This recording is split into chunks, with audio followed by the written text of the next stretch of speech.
গঠিত অন্তর্বর্তী সরকার আছে বিএনপি বা সাধারণ ছাত্র জনতার প্রত্যাশা। দেখেন, দীর্ঘ 17 বছর একটি সরকার সরকার না বললে এটাকে একটা রেজিম বলা যায়, একটা ফ্যাসিস্ট রেজিমের মধ্য দিয়ে বাংলাদেশ অতিক্রম করেছে।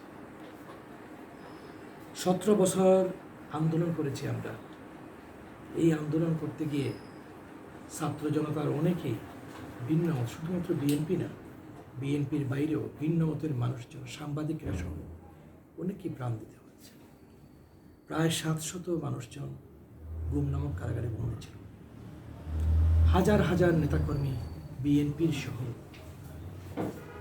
বিভিন্ন দলের হত্যাকাণ্ড হয়েছে, পঙ্গু হয়েছে অজস্র।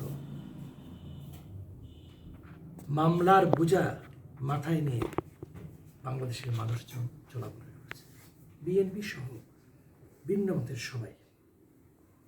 একটা শ্বাসরুদ্ধকর অবস্থার মধ্যে দেশ ছিল। মানুষ কথা বলতে ভয় পেত, কখন নাকি কী হয়, আমি গুম হয়ে যাই। একটা কার্টুনিস্ট তার কার্টুন আঁকতে ভয় পেত। এই জন্য আমরা স্বাধীনতা অর্জন করি নাই মূলত।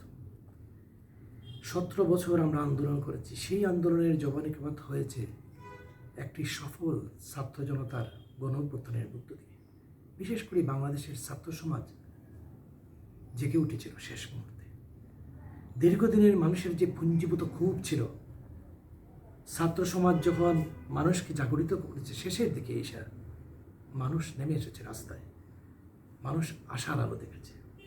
পাশাপাশি ভিন্ন মতকে দমন করার যে নৃশংস তা দেখিয়েছে সরকার, অতীতে দেখিয়েছিল এবং তার ধারাবাহিকতায় মনে করেছিল এবারও সেই নৃশংস পথেই বোধহয় কোনো আলাপ আলোচনা ছাড়া এবারকার এই ছাত্র আন্দোলনকেও দমন করবে। আপনারা দেখেছেন, ইন্টারনেট বন্ধ করে দেওয়া হয়েছে, সব কিছু বন্ধ করে দিয়ে অন্ধকার করে দেওয়া হয়েছে সব কিছু। এবং এরপর কীভাবে হত্যাকাণ্ড সংঘটিত হয়েছে, কি বিভীষিকাময় অবস্থা। মনে হচ্ছে যে হেলিকপ্টার থেকে গুলি করে শিশুসহ অনেককে হত্যা করা হয়েছে। তারপরও মানুষ কিন্তু থেমে থাকেনি।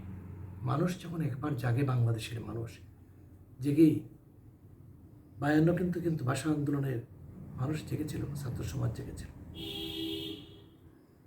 71 স্বাধীনতা ঠিক সেই পর্যায়ে মানুষ যখন একবার জেগে যায়, মানুষকে দমন করা যায় না। মানুষ কিন্তু 17 বছর ধরে চেষ্টা করে দিয়ে যাচ্ছিল। তারই প্রতিফলন হচ্ছে 5 আগস্ট, একটি সফল ছাত্র গণ-অভ্যুত্থান মধ্য দিয়ে এই ফ্যাসিস্ট রেজিমের পতন হয়েছে।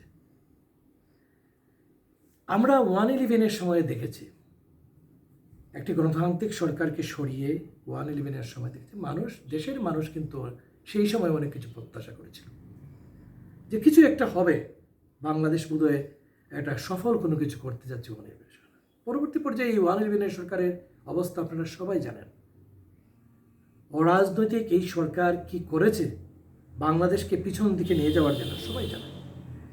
তা আমরা আশা করি এই ছাত্র গণ-অভ্যুত্থানের পর যে সরকার এসেছে এখন, আমাদের নোবেল লরিয়েটস, সারা বিশ্বের কাছে সমাদৃত ডক্টর মোহাম্মদ ইউনূস, যাকেও এই সরকার কিন্তু অনেকভাবে হিউম্যানিটির শিকার হয়েছিল, সেই মানুষটাকে সামনে রেখে একটা উপদেষ্টা কমিটি গঠিত হয়েছে। আমরা আশাবাদী, কারণ যে প্রত্যাশা নিয়ে এবার আমরা আরেকটা, বলতে পারেন দেশটাকে পুনর্বার একটা স্বাধীন করা, বলতে পারেন গণতন্ত্রকে আবারও একটা স্বপ্ন সামনে নিয়ে আমরা যত দ্রুততম সময়ের ভিতরে সবাইকে নিয়ে গণতন্ত্রের যে পূর্ব শর্ত নির্বাচন না দেওয়া যায়, অবশ্যই সব প্রতিষ্ঠানগুলোকে কিছুটা যে জঞ্জাল রয়েছে জঞ্জালগুলোকে ঠিক করে, তার জন্য অতিরিক্ত সময় তো নেওয়া যাবে না। একটা পর্যায়ে রাজনৈতিক সামাজিক সকল নেতৃবৃন্দকে নিয়ে বসে দেশটা কীভাবে আগামী নির্বাচন করা যায়, পাশাপাশি দেশটাকে কীভাবে পুনর্গঠন করা যায়, এবং নির্বাচনের পূর্বে কিছু মেজর ইস্যু রয়েছে। প্রতিষ্ঠানকে যে দলই আসুক না কেন, আমি বলবো না যে আমি বিএনপির প্রেসিডেন্ট হিসেবে বিএনপি আসলেই আমরা নহর বসিয়ে দেব কালকেই, এমন তো না। বিষয়টা হচ্ছে প্রতিষ্ঠানগুলো যাতে কাজ করতে পারে আমরা সহযোগিতা করব বিএনপির পক্ষ থেকে। আমাদের নেত্রী দেশনেত্রী বেগম খালেদা জিয়া, আপনারা জানেন গত পরশু কারামুক্ত হয়েছেন তিনি বক্তব্য রেখেছেন। তিনিও বলেছেন সর্বোচ্চ সাহায্য সুযোগ আমাদের নেতা, যার নেতৃত্বে গত দীর্ঘদিন ধরে সংগ্রাম পরিচালিত হচ্ছে বাংলাদেশে, তিনি আশার আলো জাগিয়েছিলেন সবার মনে। সেই নেতা বলেছেন আমরা সর্বোচ্চ সাহায্য সহযোগিতা করব। আমরা এই সরকারকে কখনো আমরা ব্যর্থ দেখতে চাই না। সরকার যদি মনে করে যে সরকার, আমরা আশাবাদী, আমরা তাদের সাথে কাজ করে যাব এবং বাংলাদেশকে একটা সফল দিকে আমরা একটা গণতন্ত্রের পথে একটা আধুনিক বাংলাদেশ বিনির্মাণে এক সকল প্রতিষ্ঠানগুলোকে প্রাতিষ্ঠানিক দায়িত্ব যেটা মনে করে যে আমি আজকে ক্ষমতায় গেলাম বা আমি আজকে নির্বাচিত হলাম, সব কিছু আমি নিয়ে গেলাম, এই জিনিস থেকে বের হয়ে আসতে হবে। প্রতিষ্ঠানগুলোকে তার স্বাধীনভাবে কাজ করতে, বিচার ব্যবস্থাকে কাজ করতে দিতে হবে, পুলিশ প্রশাসনকে তার কাজ করে দিতে হবে, প্রত্যেকটা সেক্টরকে, সিভিল প্রশাসনকে তার কাজ করে দিতে হবে। এরা রাষ্ট্রের এক একটি অর্গান, রাষ্ট্রের কাজ করবে। তারা কোনো দলের হয়ে কাজ করতে পারে না। তো আমরা ইতিমধ্যে সিলেটের প্রশাসনের সাথে বারবার বসেছি, আমরা এগুলোই বলেছি। আপনাদের মাধ্যমে জাতিকে বা সিলেটবাসীকে সবাইকে আশ্বস্ত করতে চাই আমরা যে আমরা বিএনপি জনগণের পাশ বুঝি বলে জনগণের দল হিসেবে আমরা বাংলাদেশে প্রতিষ্ঠিত। আপনারা দেখেন মাত্র 3.5 বছর শাসন আমল ছিল এই দলের প্রতিষ্ঠাতা শহীদ প্রেসিডেন্ট জিয়াউর রহমান। মানুষ আজও তাকে গভীর শ্রদ্ধায় স্মরণ করে, শুধুমাত্র তার কাজের জন্য, তার উন্নয়নের রাজনীতির জন্য। মানুষকে তিনি সংগঠিত করতে পেরেছিলেন। সারা বাংলাদেশ যখন ভিন্ন মত বিভিন্ন ধারায় বিভক্ত ছিল, একটি বাংলাদেশি জাতীয়তাবাদ সারা বাংলাদেশকে জাগরিত করতে পেরেছিলেন। তিনি নিয়ে এসেছিলেন একই মনোনয়, কাজ করতে পেরেছিলেন। তো বিএনপি সবসময় জনগণের পক্ষে, জনগণ যা চায় বিএনপি সেই কাজ বুঝে, সেই ধারণের দিকে, সেই অবস্থার দিকে বিএনপি থাকে। তো আমি আপনাদেরকে এই সরকারের কাছে যেটা আপনারা প্রশ্ন করেছেন, আমাদের একটাই প্রত্যাশা থাকলে আপনারা কাজ করবেন, আমরা আপনাদেরকে সহযোগিতা করব ভালো কাজের।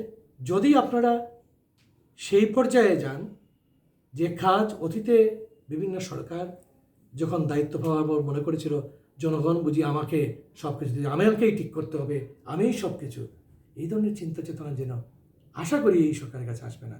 কারণ যে সকল মানুষজন এই সরকারের মধ্যে রয়েছে এরা সব গুণীজন।